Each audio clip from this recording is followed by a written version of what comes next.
и ки трябва да внимавате за рекито и за това се ще ми окажувате. Пресликано се е Струмица. И аз му окажах на Миле за време на кампанията. Он малко го излъжа Ставровски, за да не му писка.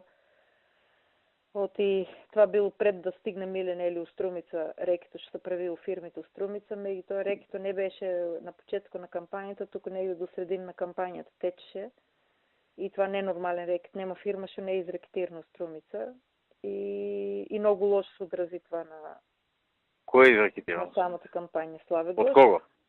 Славе Гошев. Фирма немаше не е изрекетирано Струмица.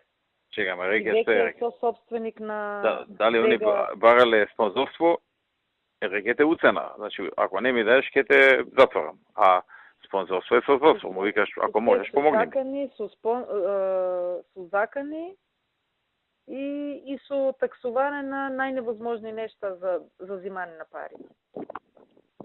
Со се и сешта.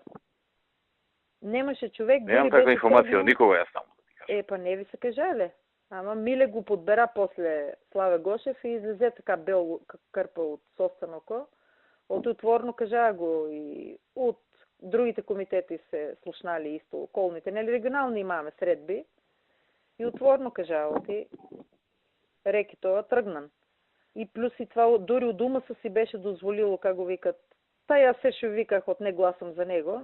Се потвърди на тия изборот, не трябва ни да постоя. И това беше тръгнал на царинарнико да дипле пари от фирма на фирма и им викали първо 50.000 и не кажували шо. И луѓето почнаа да се жалят и терали евра първо, па после ако не даде на третия път му викали абай за 50.000 динара ли си. И да ми викат луѓето, абе шо не кажуват от 50.000 тера тиок нек станат и ами ги 50.000.